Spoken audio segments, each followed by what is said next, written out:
Welcome again, Aquarius. You know, the 8th house of your horoscope is one of the most complex and difficult to read. So say the astrologers.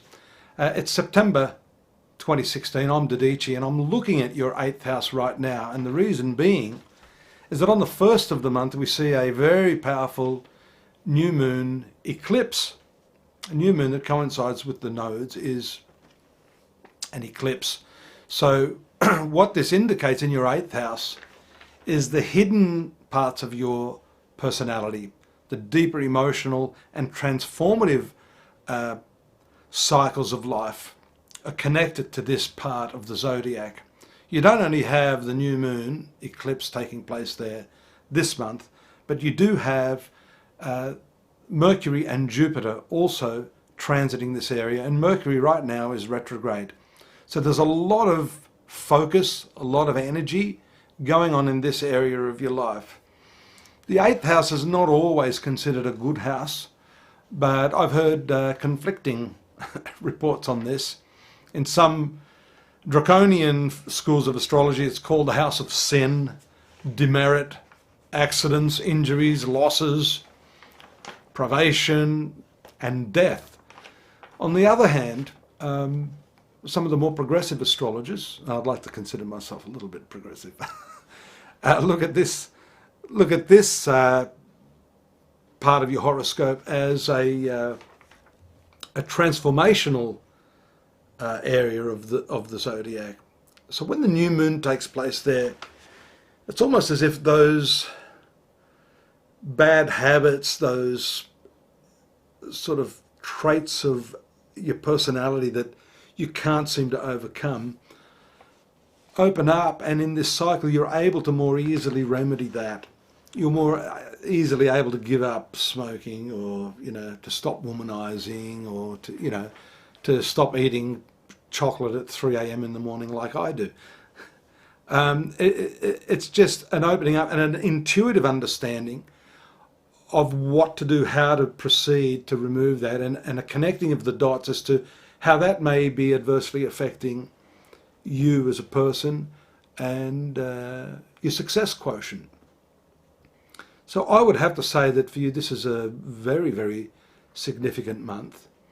Having the conjunction of Mercury retrograde and Jupiter in that area, and that takes place on the 3rd. So you can see there's an eclipse, and then bang, you've got this conjunction of the benefics, Mercury and Jupiter, doing a really great thing for you. They're really opening up communication, and the way I see it is not so much with other people this month as communication with yourself. It's the self-talk that is really the make or break, I've found in my 35 years of experience. The self-talk.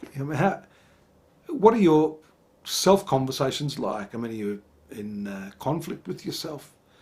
Are you, coaching yourself, encouraging yourself? Are you empowering yourself with this sort of self-communication? I mean, these are the questions you have to ask yourself.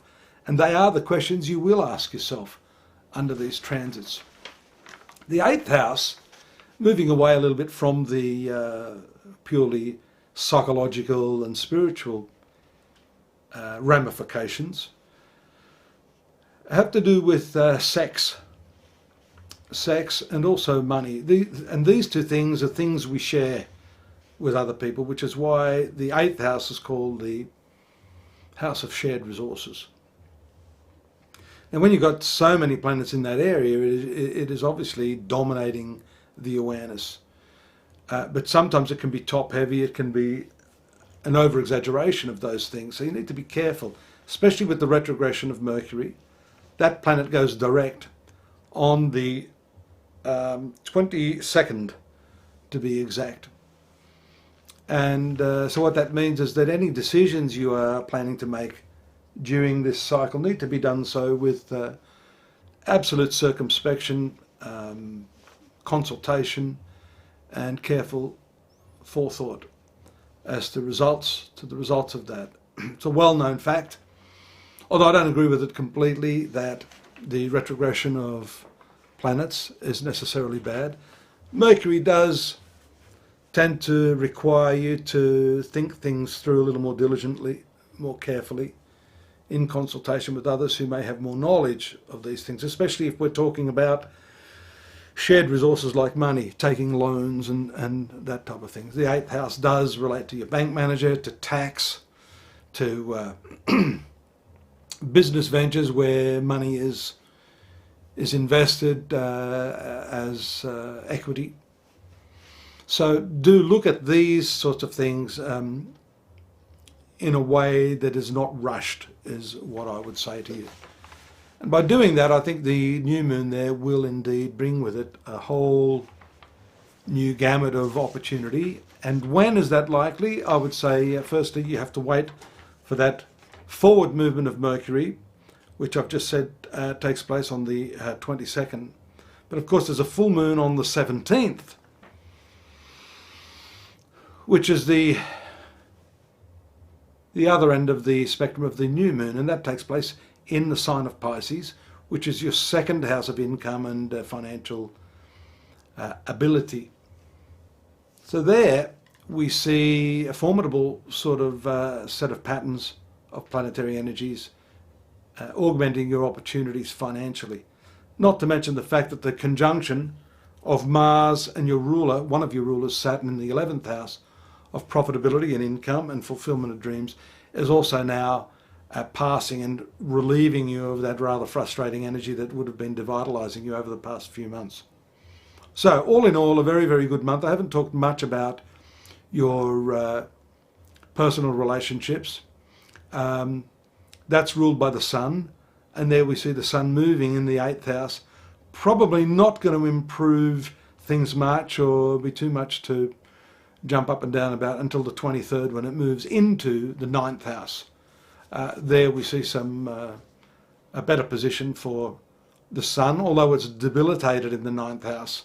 It still doesn't give you the best results until November. We're going to talk about that a little bit more, but suffice to say, most of your energy has to be self-directed this month, working on the spiritual components, self-transformation, self-empowerment through the new moon and the conjunctions of Mercury and Jupiter. Till next month, take care. Do pop into the astrology.com.au website, where you can find more on this month and upcoming months. And I, again, wish you the best till next month. See you then. Bye-bye now.